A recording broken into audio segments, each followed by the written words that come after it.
समय बहुत ज्यादा हो गया है और हमको कम शब्दों में अपनी बात करते हुए यही आग्रह करना चाहूंगा कि आप सब लोगों का, पिपलिया मंडी वासियों का, आसपास मल्हारगढ़ विधानसभा क्षेत्र की तमाम आवाम का बहुत बहुत आभार, बहुत बहुत अभिनंदन करना चाहूंगा कि आप लोगों ने ऐसे समय में मेरा साथ दिया जब हमारी पार्टी के लोगों ने, जिनके लिए हमने 27 साल तक लगातार काम किया, 27 साल तक झंडे बैनर उठाए, उन लोगों के लिए जिंदाबाद मुर्दाबाद लगातार करते रहे। उनके लिए शासन से हो या प्रशासन से हो, आप लोगों की ताकत से लड़ते रहे। लेकिन उन लोगों ने मुंह मोड़ लिया था, हमारी तरफ देखना तक उन्होंने ये नहीं करा। जब भी वो आते थे हम झंडे बैनर लेकर के, मालाएं फूल लेकर के धन्यवाद करने के लिए, स्वागत करने के लिए उमड़ते थे। लेकिन आप लोगों ने, मैं चूंकि अंतिम पंक्ति का व्यक्ति हूँ, मुझ छोटे बच्चे को आपने हाथ जो उंगली पकड़ के मुझे चलना सिखाया और मेरा संबल दिया। मैं आप लोगों का, मल्हारगढ़ विधानसभा क्षेत्र वासियों का 10 जन्म ले लूं तो भी मैं आप लोगों का आभार कभी व्यक्त नहीं कर सकता हूं। लेकिन इस क्षेत्र की जनता ने मुझे जो आशीर्वाद दिया, उन्होंने ये कहा कि आपको सड़क पर रह करके लड़ाई लड़ना है। जो एक व्यक्ति हमारा जो चुनाव जीते हैं, जो कि उप मुख्यमंत्री बने, उनको आशीर्वाद दिया कि आप विधानसभा में बैठ करके हमारी लड़ाई लड़ो। और मुझे ये आदेश हुआ कि आप यहाँ आकर के लड़ाई लड़ो और सड़कों पे लड़ो। इसीलिए आज पहला कार्यक्रम हम लोगों ने गांधी चौराहे पर, चूंकि ये गांधी चौराहा एक ऐसा चौराहा है जहाँ से हर आवाज को हम लोग उठाते हैं, तो उसी चौराहे से हम नई आवाज को हम लड़ने के लिए यहाँ पर एकत्रित हुए हैं। मैं आप लोगों को ये आग्रह करूंगा कि चुनाव आपने देखा, चुनाव में किस किस तरीके से क्या हुआ। लेकिन अगर मैं कुछ बोलूंगा तो सबको लगेगा ये चुनाव हार गए, इसलिए बोल रहे हैं। लेकिन मैं खाली इतना कहना चाहता हूं कि जैसे ही चुनाव खत्म हुआ और दीपक जैन चारणा के, उनके दुकान पर जाकर के प्रशासन के लोगों ने हल्ला बोला और जो कि खाद, जो कि हमारा जो खाद होता है, जो देशी खाद, उस खाद को जो जैविक खाद भी बोलते हैं, उसको देशी खाद भी बोलते हैं, उस खाद का पंचनामा बनाने के लिए वहां प्रशासन के लोग पहुंचे और उनके साथ डराने धमकाने का काम इस प्रशासन ने यहाँ पर किया। वैसे ही हम ठीक देखते हैं, दूसरे ही दिन राजस्थान की जो पुलिस आई और राजस्थान की पुलिस ने नारायणगढ़ पुलिस में आमद नहीं दी, नारायणगढ़ पुलिस वालों से नहीं पूछा और वहां के किसानों को पकड़ के डोडा चूरा के नाम पर उनको फंसाने की साजिश की। जिस दिन से चुनाव हुआ, हरसोल का वो किसान था, यूनुस करके नाम था, एक किसान का नाम था शंभूलाल शर्मा, जो कि 10 साल से सरपंच रहा। हमारी पार्टी का तो नहीं था, लेकिन उन्हीं की पार्टी का था। लेकिन पता नहीं उप मुख्यमंत्री जी को क्या हो गया कि जितना पैसा उन्होंने चुनाव में लगाया, वो मुझे लगता है 1-2 साल में ही निकालने के चक्कर में है। सारे के सारे उन लोगों को ज्यादा चून रहे, उन लोगों को ज्यादा निशाना बना रहे, जिन लोगों ने रात में जाकर के उनको जिताने के लिए 5 लाख 7 लाख रुपए ला करके उन्होंने जब गांव-गांव में जाकर के बांटे, कई माता जी के होटले पर, कई देवरे पर जा करके उन्होंने पैसा बांटा, उन लोगों को चुन चुन करके वो निशाना बना रहे। लेकिन मेरा आप लोगों से यही आग्रह है, यही निवेदन है कि हमारा क्षेत्र डोडा चूरा का क्षेत्र है, हमारा क्षेत्र अफीम का क्षेत्र है। और मंदसौर के जो एसपी थे, तत्कालीन एसपी मनोज सिंह, जो कि अभी डीआईजी है, उन्होंने पत्रकार वार्ता करके ये कहा कि डोडा चूरा में 0.2% से कम मात्रा में मार्फिन पाई जाती है।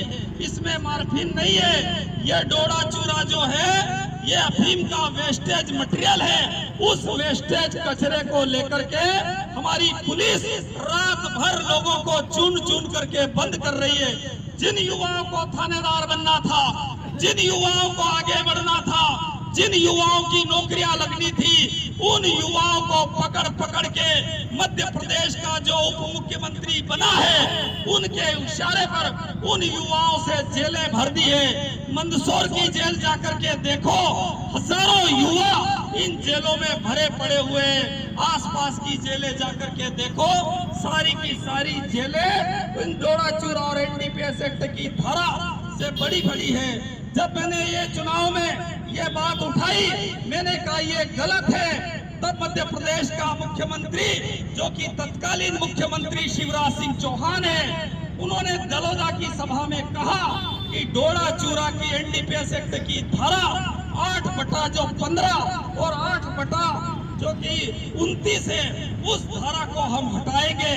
अब वो जो धारा तो नहीं हटाई, और जैसे ही मैंने अखबार पढ़ा, टीवी पर हम देखते हैं, और जो शपथ लेने का नंबर आया, लेकिन दिल्ली वालों ने उस मुख्यमंत्री को लात मार दी।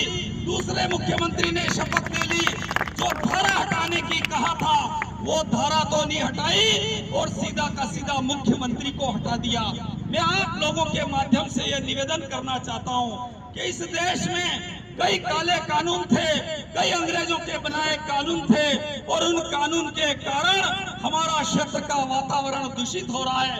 हम सब लोग मिलकर के इस लड़ाई को लड़े। हमें पता ही नहीं चल रहा कि किस व्यापारी के लड़के को पकड़ के ये लोग बंद कर देते, किस किसान के लड़के को पकड़ के बंद करते थे।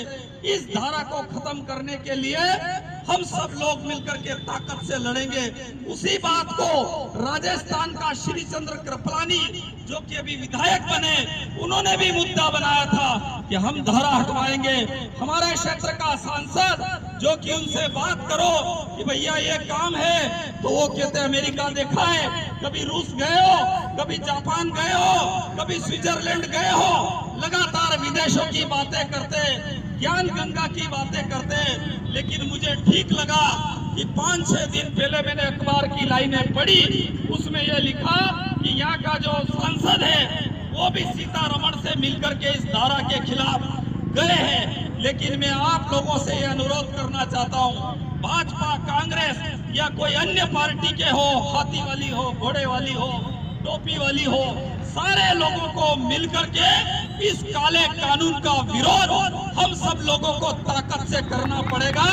तभी इन नेताओं की दुकानदारियां बंद होगी।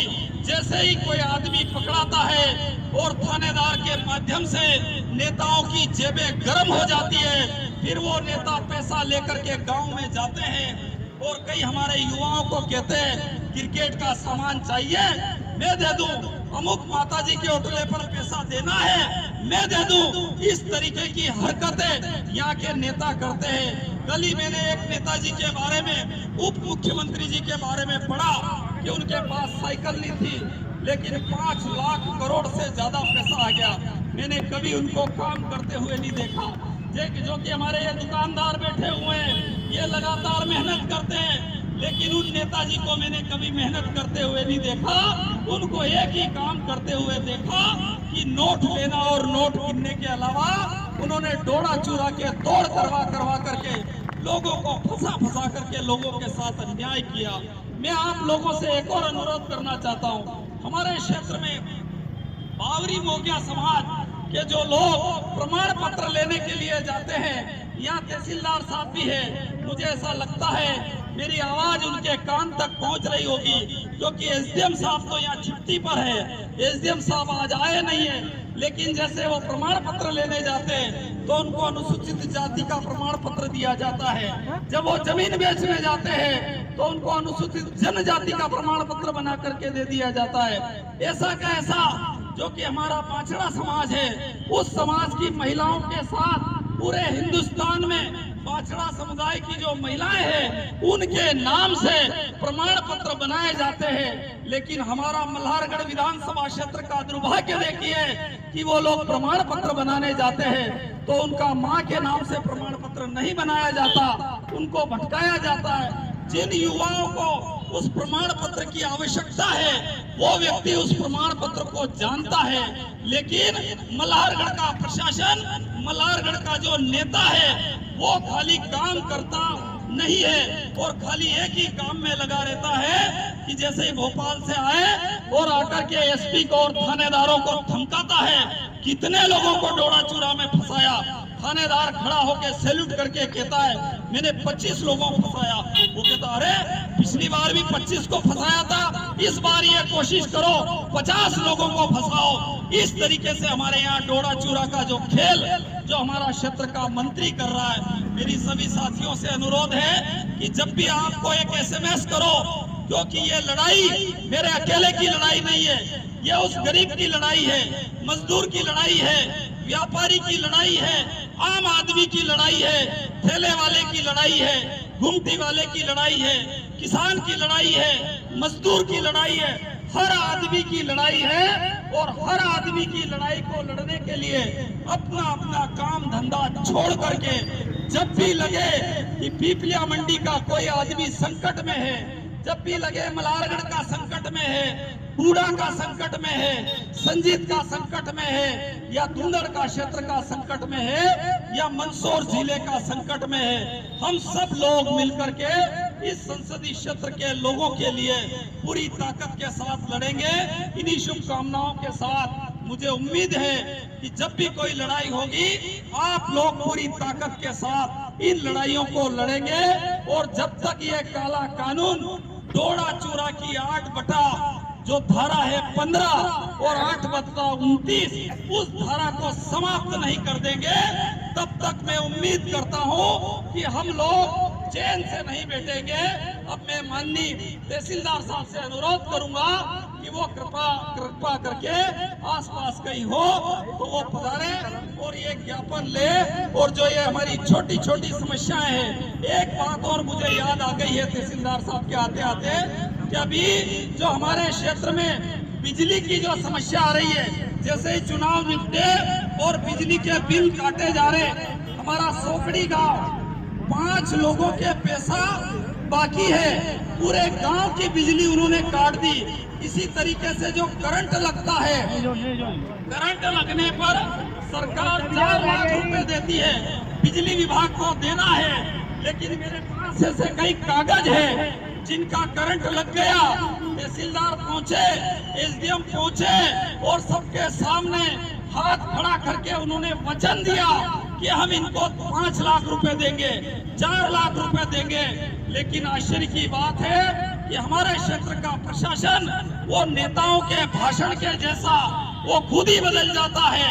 जब उसके पास वापस परिजन पैसा लेने जाते हैं तो उन लोगों को पैसा नहीं दिया जाता। मेरी तहसीलदार साहब से अनुरोध है और यहाँ के प्रशासन से अनुरोध है कि जो आप वादे करो वो कम से कम जनता के बीच में सबके सामने आप वादे करते हो। अगर किसी गरीब आदमी का करंट लगने से आदमी की मृत्यु हो जाती है और 4 लाख रुपए आप दे देते हो तो उसमें क्या फर्क पड़ जाता है लोगों की, जो कि आप लोग सुनते नहीं हो।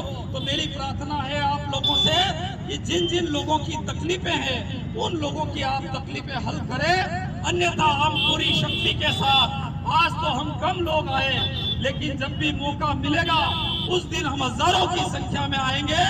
जिस दिन आप कहोगे कि गिरफ्तारी देना, हम लोग गिरफ्तारी आंदोलन भी करेंगे, जेल जाना होगा तो उसके लिए भी हम तैयार हैं। लेकिन मलारगढ़ विधानसभा क्षेत्र का एक एक आदमी उसके साथ अन्याय नहीं होने देंगे। धन्यवाद। जय हिंद, जय